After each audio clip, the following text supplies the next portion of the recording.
Good morning, Standard 7. Today we are going to start our first class of English language. The chapter that we are going to start today is noun.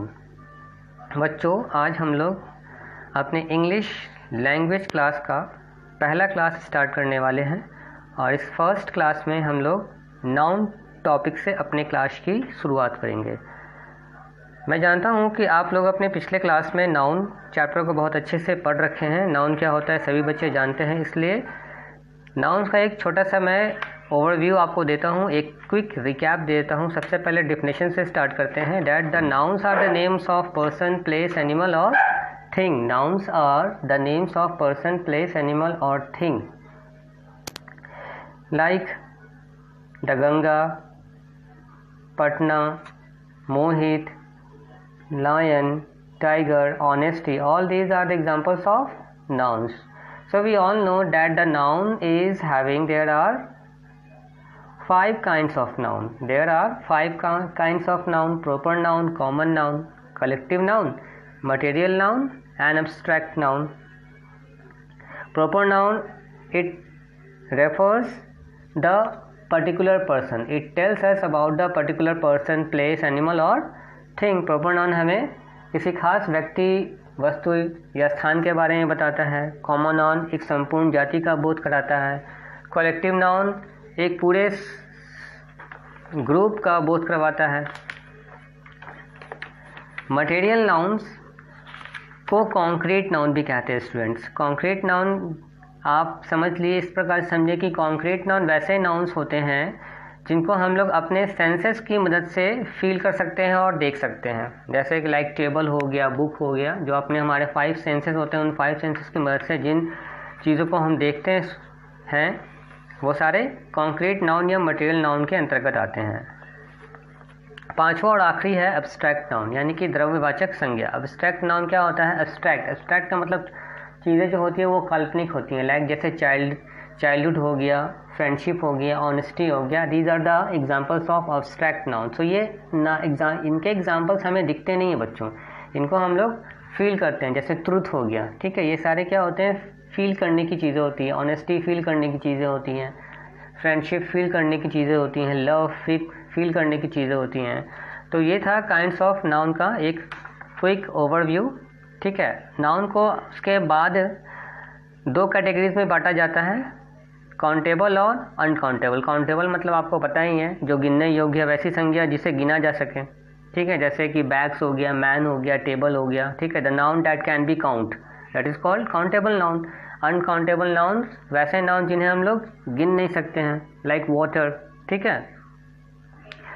इसके बाद आगे हम लोग चलेंगे तो nouns को इसके जेंडर के अकॉर्डिंग कैटेगराइज किया गया है 4 कैटेगरीज में: मैस्कुलिन, फेमिनिन, कॉमन और न्यूटर। मैस्कुलिन, फेमिनिन, कॉमन और न्यूटर जेंडर। तो मैस्कुलिन हो गया पुलिंग, फेमिनिन हो गया स्त्रीलिंग, कॉमन हो गया जो दोनों में कॉमन आएगा वर्ड आएगा। जैसे कि टीचर, अगर मैं टीचर बोलता हूँ, like this is my teacher, अगर मैं ऐसे बोलता हूँ sentence this is my teacher, तो टीचर वर्ड से ये क्लियर नहीं होता है बच्चों कि whether teacher is a masculine gender और अ फीमेल जेंडर, ठीक है। टीचर शब्द बोलने से या डॉक्टर शब्द बोलने से, ठीक है, ये पता नहीं चलता है कि वो मैस्कुलिन है या फेमिनिन है। न्यूटर जेंडर होता है nouns of this category indicate only lifeless things. Lifeless things को इंडिकेट करता है। लाइफलेस यानी कि जिसमें जीवन नहीं है, ठीक है, जो जैसे कि स्टोन हो गया, सॉर्ड हो गया, नाइफ हो गया। In short non living thing are called neuter nouns. तो यहाँ तक तो ओवरव्यू हो गया। अब हम लोग अपने चैप्टर की शुरुआत करते हैं डेप्थ में। तो आज हम लोग चैप्टर की शुरुआत करेंगे केसेस ऑफ नाउन्स से। किससे? Cases, CASES, cases of nouns. तो nouns appear in sentences in 3 different cases. 3 different cases होते हैं नाउन में। पहला नॉमिनेटिव और सब्जेक्टिव केस, दूसरा ऑब्जेक्टिव और एक्यूसेटिव केस, थर्ड पोसेसिव और जेनेटिव केस। नॉमिनेटिव, ऑब्जेक्टिव और possessive, there are 3 kinds of cases in the noun. Let's understand each of them one by one. First I would like to discuss with the nominative case. When a noun is used as the subject of a verb, as the subject of a verb, यानी कि जब क्रिया को वाक्य का subject के रूप में यानी कर्ता के रूप में जब उसको यूज़ उसका होगा, वाक्य के अंदर जब संज्ञा का यूज़ कर्ता के रूप में होगा, it is said to be the subjective case या नॉमिनेटिव केस। सब्जेक्टिव केस भी कह सकते हैं, नॉमिनेटिव केस भी कह सकते हैं, तो कंफ्यूज मत होना, दोनों का एक ही नाम है, सब्जेक्टिव या नॉमिनेटिव, दोनों एक ही चीज़ होती है। एग्जाम्पल्स देखते हैं। Seema went out to play with her friends. Seema went out to play with her friends, तो इसमें नॉमिनेटिव केस को आइडेंटिफाइड करने के लिए स्टूडेंट्स आप क्या करोगे, इससे क्वेश्चन करो, who went out to play, who went out to play, जो आंसर आएगा Seema, that is called nominative case, क्योंकि इस सेंटेंस में Seema subject of a verb की तरह यूज़ हुआ है, इसलिए ये सब्जेक्टिव केस में है। ओके, नेक्स्ट एग्जांपल देखिए। The soldiers of the regiment, the soldiers of the regiment were commanded to defend the post until further orders, यानी कि आगे तक की ऑर्डर्स तक कमांडर ने अपने सैनिकों को, अपने रेजिमेंट के सैनिकों को अपने पोस्ट की रक्षा करने के लिए कहा है। ठीक है, तो सवाल क्या होगा, who were commanded, who were commanded, answer क्या मिलेगा, the soldier of the regiment. So ये क्या हो गया स्टूडेंट, सब्जेक्टिव केस हो गया। ठीक है, नेक्स्ट टॉपिक है ऑब्जेक्टिव केस।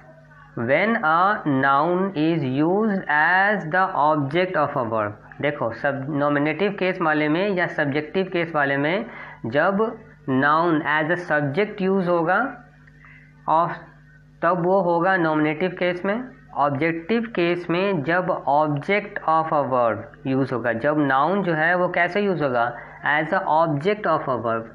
ऑब्जेक्टिव केस में जब noun as the object of a verb use हो या प्रीपोजिशन के रूप में यूज़ हो, तब वो कहा जाएगा ऑब्जेक्टिव केस। तब वो क्या कहा जाएगा, objective case. A noun can either be a direct और indirect object of a verb. तो इस सेंटेंस के अंदर जो ऑब्जेक्ट ऑफ द वर्ब है वो या तो डायरेक्ट हो सकता है या इनडायरेक्ट हो सकता है। तो डायरेक्ट और इनडायरेक्ट का पता कैसे लगाएंगे, देखिए एग्जांपल में इस प्रकार से लगाएंगे। सपोज आपके सामने एक सेंटेंस है, René presented Genelia with a beautiful dress on her birthday.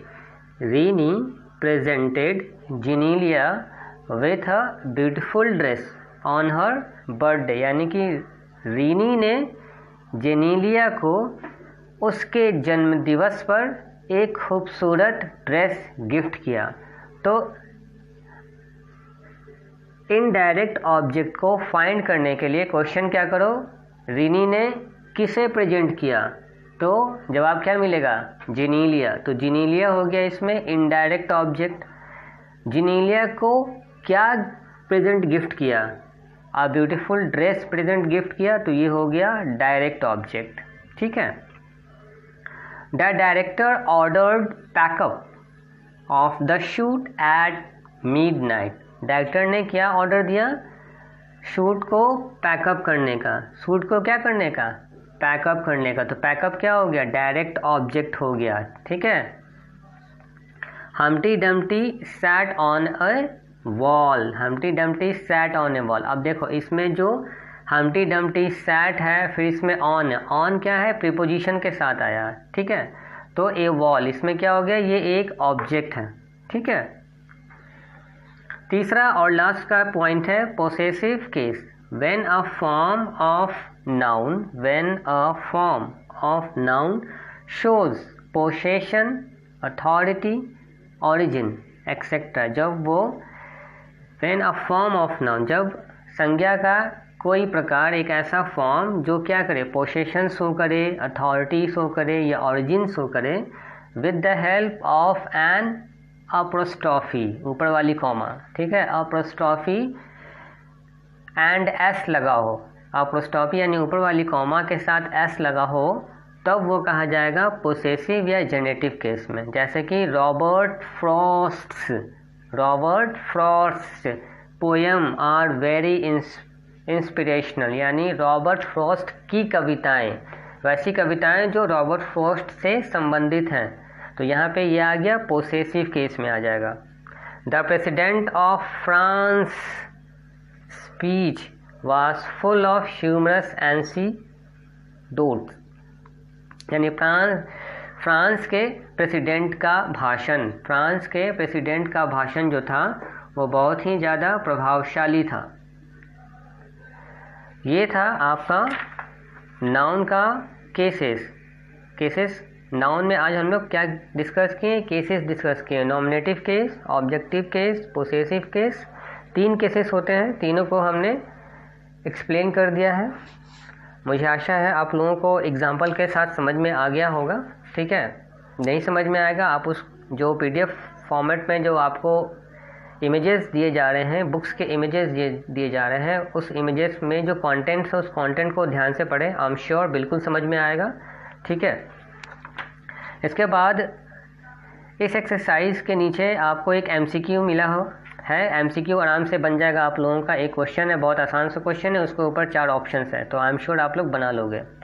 उसके बाद C1 में एक क्वेश्चन है, चलिए इस क्वेश्चन को थोड़ा डिस्कस कर लेते हैं। Identify the kinds of highlighted nouns in the following paragraph and categorize them under their respective heads. तो क्या करना है कि जो ब्लॉक लेटर्स में जो नाउन्स दिए गए हैं, ठीक है, ब्लॉक लेटर में जितने भी नाउन है, policy, India, guideline, Gandhi, statement, house, Windows, sites, तो क्या करना है इन साथ, जैसे पहले वाले में पॉलिसी लिखा हुआ है, A नंबर में पॉलिसी है ना, तो A नंबर में पहले पॉलिसी लिखकर हमें ये बताना है कि वो नाउन का कौन से केस को रिफ़र करता है।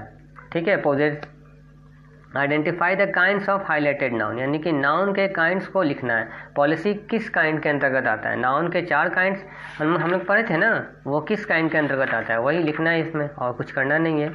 ये आप लोगों का होमवर्क है। नेक्स्ट क्लास में आपका C2 C3 का सॉल्यूशन मिल जाएगा। Okay, that's all for today students.